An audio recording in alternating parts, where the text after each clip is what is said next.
Living the Sweet Life by Eating Italian Style. Welcome to La Dolce Vita Files. I'm your host, Donna DeRosa, the founder of La Dolce Vita Lifestyle. As we continue our discussion of La Dolce Vita, Italian for the Sweet Life, I want to talk to you about food and eating Italian style. In America, we love pasta, pizza, tiramisu, and all the earthly delights of Italian cuisine. But they are also the foods that we are warned will make us fat.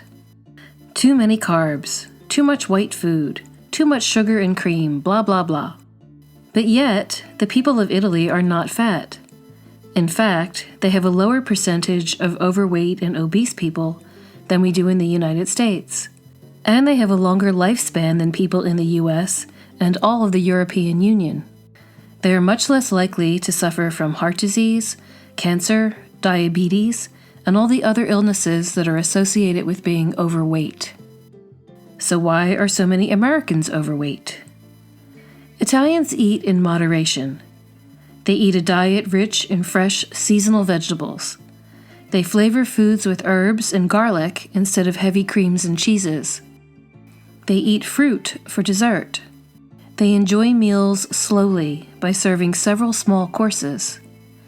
They dine with family and friends and savor the flavors as well as the conversation.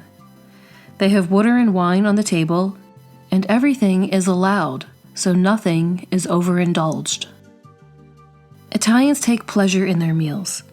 They are not constantly dieting because it is not necessary. They enjoy good food without depriving themselves. Let's compare a typical dinner you would get in an Italian restaurant in the US to that of one in Italy. A restaurant in the US. A bread basket with butter or olive oil and balsamic vinegar is put on the table. You probably order a glass or a bottle of wine. You share an appetizer of fried calamari with marinara sauce. Next, a salad with ranch dressing or balsamic vinaigrette, or perhaps a bowl of minestrone or Italian wedding soup. The main course is chicken parmesan, 2 to 3 large cutlets of boneless chicken, breaded and fried, covered in tomato sauce and melted cheese, with a large side of pasta. For dessert, you get tiramisu with a cappuccino. This is a typical Italian restaurant meal in the US. Dinner in Italy. There is probably bread on the table with olive oil. There will be a bottle of water and wine, perhaps several. For an appetizer, you get grilled radicchio with chestnuts. Your next course is a small ball of pasta cooked with pancetta and some vegetables, perhaps some seafood. Some Parmesan cheese is shredded on top. The third course is fish baked in a packet, or a bone-in veal chop flavored with herbs and a little olive oil. A few slices of potato are on the side. If you have some wine left, you may finish it with a few bites of cheese. For dessert, you have an espresso and some raisins soaked in grappa. I'm not making these meals up. I've had both on different occasions. If you compare the calories and fat in the two, the difference is tremendous. The time you take to eat the first is about 30 to 45 minutes. The second is about an hour and a half. There is time between courses. You eat slowly and enjoy every morsel. The American interpretation of Italian food is what is making us fat. It's not the cuisine, it's the preparation and the portion sizes. If you are eating either of these meals at home, you are likely to buy sauce in a jar or a can of soup. Italians make these meals fresh. A Mediterranean diet consists of lots of fresh, natural foods and fewer processed ones. They eat lots of vegetables, fruit, fish, beans, nuts, and small portions of pasta, rice, and bread. They flavor their foods with herbs like oregano, basil, parsley, thyme. They use shallots, onions, garlic, black pepper, and olive oil. Meats, eggs, and cheese are eaten in smaller amounts. They generally use olive oil, which is a healthier source of fat than other oils or butter, and they drink red wine, not in large quantities, but often. When you eat your next meal, try to emulate the Italians. Buy fresh food and prepare it yourself. keep the portion sizes moderate. Eat slowly. Don't rely on prepackaged meals, jarred sauces, or high-fat desserts. Instead, choose a piece of fruit for dessert.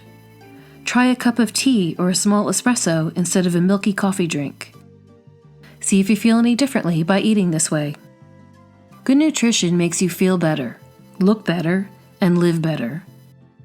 You can live the sweet life without sacrificing. Buon appetito! What is your favorite Italian food? I want to talk about adding pleasure to your life. Famed psychoanalyst Sigmund Freud coined the term pleasure principle when writing about how humans seek pleasure in order to avoid pain. It starts, he said, in infancy, when we seek the instant gratification of food as comfort. This is an oversimplification of his ideas, but I want to relate it to how we overeat and diet in today's world. Eating for comfort. Have you ever found yourself eating a pint of ice cream or a bag of chips while watching television? Were you hungry for food, or were you bored or feeling sorry for yourself? Was it really the snacks that you sought, or were you looking for some level of comfort? Often we find ourselves mindlessly seeking pleasure in snack foods in order to avoid pain. The pain of loneliness, the fear of failure, the feeling of, why bother, we're fat already, there is no hope for us. As Freud famously said, sometimes a cigar is just a cigar, and of course, sometimes a snack is just a snack. But snacking can also become a habit or a way to fill a void in our lives. If you find yourself taking in extra calories, try adding pleasure to your life in other ways. It will help curb your appetite for immediate gratification. Ask yourself if you are really hungry, and go one step further and ask yourself, hungry for what? Are you eating because it is your only source of comfort and pleasure? Are you eating to fill a void? Let me share with you my experience with the pleasure principle. I spent many years as a workaholic, putting in endless hours at the office in order to get ahead. I ate lunch at my desk every day, I got home late, and ate dinner only a couple of hours before bedtime. It paid off in promotions and raises, but the rest of my life lacked pleasure. So I found pleasure in food. It was the only thing I had time for. Instead of spending time with friends or with a partner, I spent time eating fattening dinners too late at night. There was no time left in my day for exercise or play. I only had time for work and a quick meal. The only way I got any pleasure was through food. I tried to recall a time in my life when my weight wasn't a problem and sought to understand what worked for me then. I remembered when I was living in New York City in my 20s. My life was so full that I lost weight naturally. I was working in Manhattan. I was a member of a theater company. I was the company's props mistress and spent time searching for the perfect props for our plays. I was acting in those plays. I was hanging out with wildly creative people. I was taking ballet classes and singing lessons. I was learning to paint. My life was so full of pleasure and creativity and good company that I didn't think about food at all. I ate food, of course, but it wasn't my only source of pleasure. Food had a different role in my life then. I loved to eat, but I didn't need to eat. I had a healthy relationship with food. It wasn't my substitute for living. With this in mind, I started to lean into my life instead of leaning into the corporate boardroom table. I sought pleasure outside of the office. I recaptured the creative side of my personality. I left work at a decent hour. I made time for myself and the activities that I enjoy. I made time for friends and began to have less of a desire to fill my void with food. Before, I only had work accomplishments and the temporary pleasure I derived from eating. Now I find time for non-edible pleasures. I find time for life. Food's role. We often celebrate with food.